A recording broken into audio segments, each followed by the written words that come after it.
Instancias decisivas de la vida universitaria, los primeros años, o tal vez el primer año exactamente, de la Facultad de Letras. Es decir, ese año donde se forman y se forjan las vocaciones, ese año donde se crean las perspectivas iniciales y donde tal vez se marcan aquellas huellas que nos van a seguir durante toda la vida. Creo entonces que el libro tiene a su vez una especie de responsabilidad con estas vocaciones que pueden afirmarse o pueden desertar.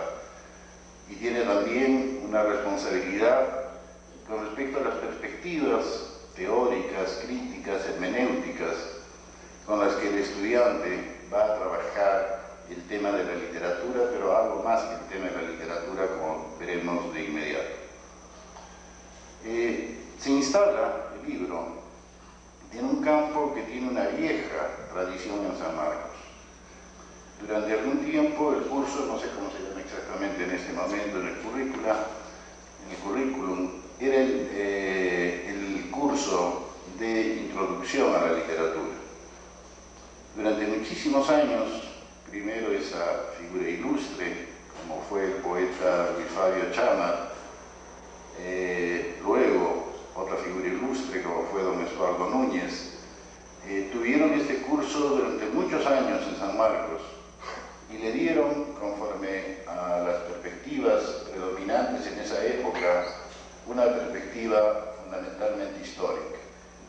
Era un curso que trataba de introducir al alumno en la literatura a través de un conocimiento enciclopédico de las literaturas escritas en todo el mundo.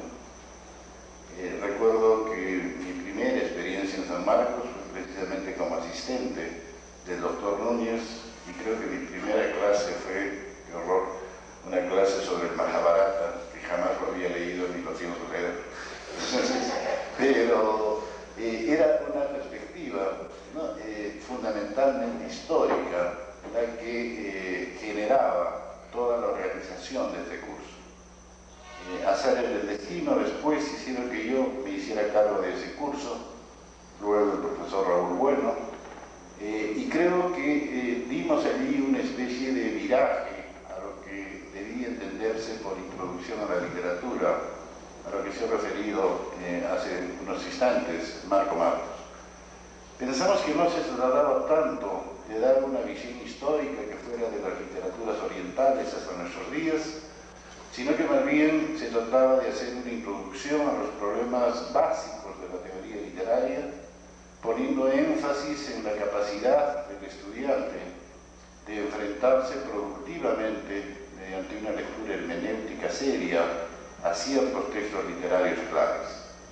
Y esa experiencia creo que resultó bien y mal, de acuerdo a determinadas circunstancias, pero implicó algún tipo de cambio en la conceptualización pedagógica, pero también teórica, de cómo hacer para que el estudiante muy joven, que tiene muy poco contacto con la literatura todavía, se pueda interesar en ella.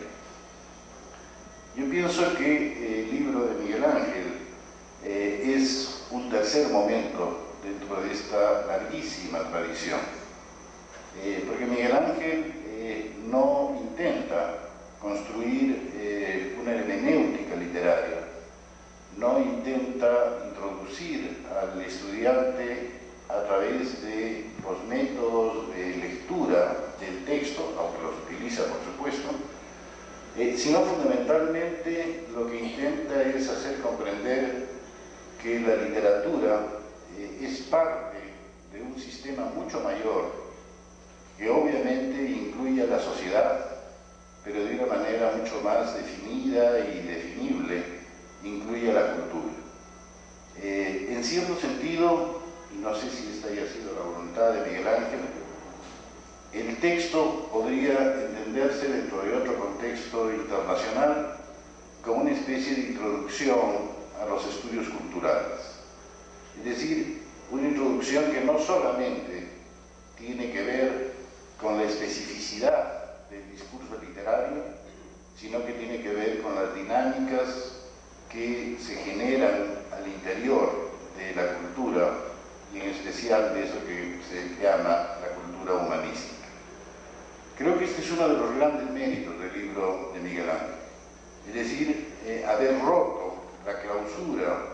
de lo meramente literario, haber articulado de una manera consistente, sobre todo creo que siguiendo a Bergman, la literatura, la sociedad y la cultura, pero además hacer esto en función de otro eje que organiza el libro, el eje de la modernidad. Es decir, para él lo fundamental parece ser que el estudiante no solamente esté ambientado con respecto a los requerimientos que exige el estudio de la literatura y la cultura y sus productos, sino que fundamentalmente esté también ambientado en el mundo de la modernidad.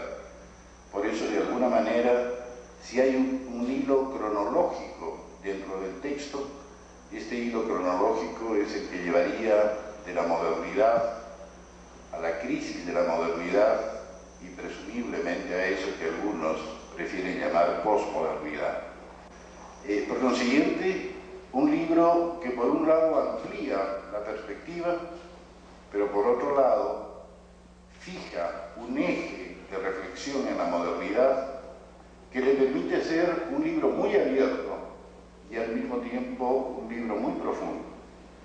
Y esta profundidad, que es una profundidad sumamente conflictiva, porque los temas que trata son de una complejidad extraordinaria, creo que está resuelta fundamentalmente, en el caso del libro que hoy nos convoca, por el estilo de Miguel Ángel.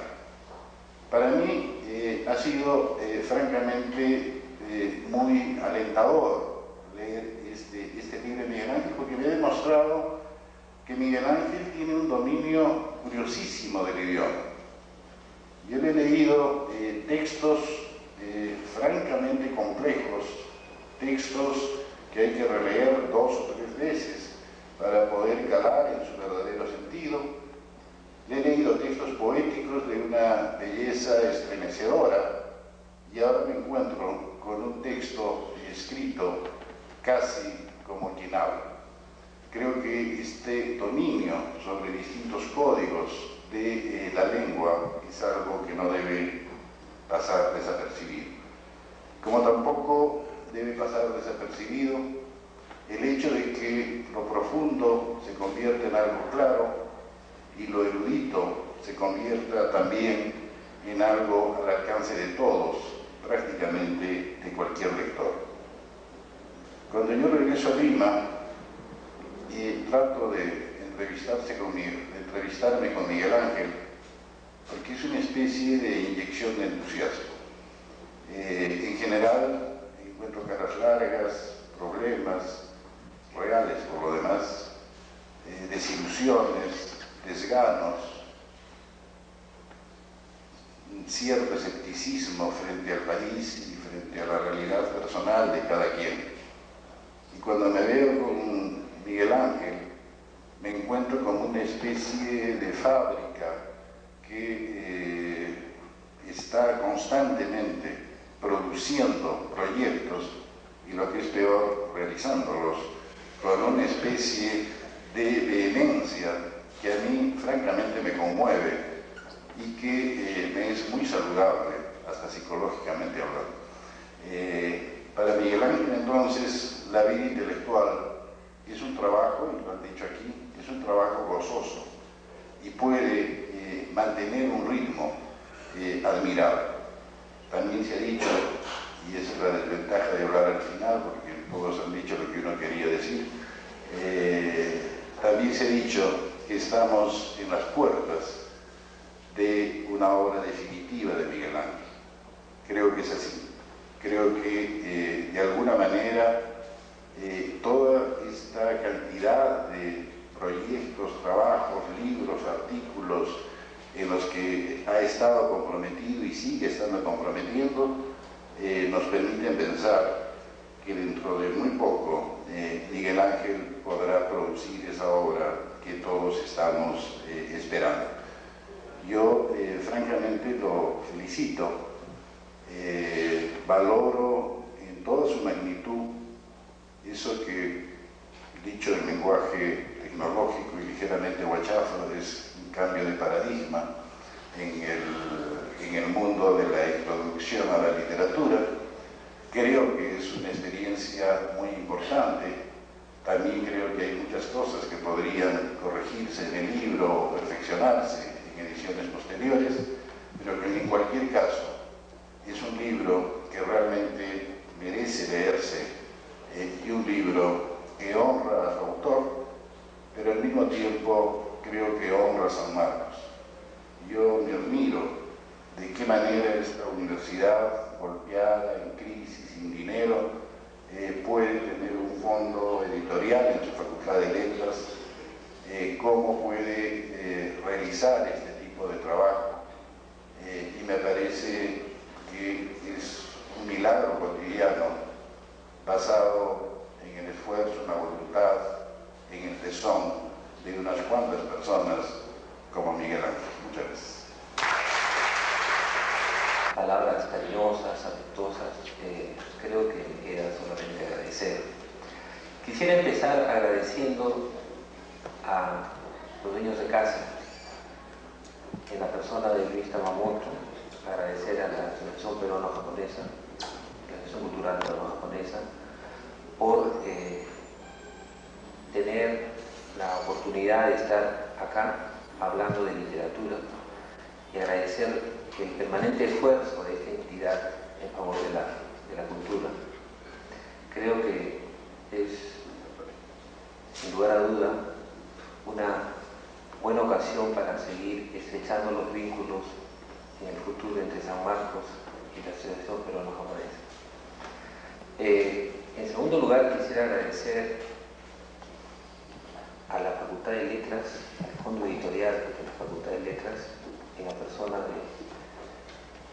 del doctor Tomás Estajadillo, decano de la facultad, que me brindó el apoyo para que este texto apareciera publicado. En tercer lugar, quiero agradecer a mis profesores y amigos que han hecho uso de la palabra esta noche, agradecerles su siempre generosa actitud que he tratado de imitar en la medida de mis posibilidades. Agradecer también a los estudiantes y amigos de la Universidad de San Marcos, de la Facultad de Letras, con quienes he participado en esa experiencia hermosa que se llama el compromiso con las letras y el amor por nuestra tierra. Finalmente, agradecer a todos ustedes, amigos, familiares, futuros amigos, por estar conmigo esta noche y por compartir este ritual que espero siembre un poco de esperanza en esta tierra que tanto queremos. Muchas gracias.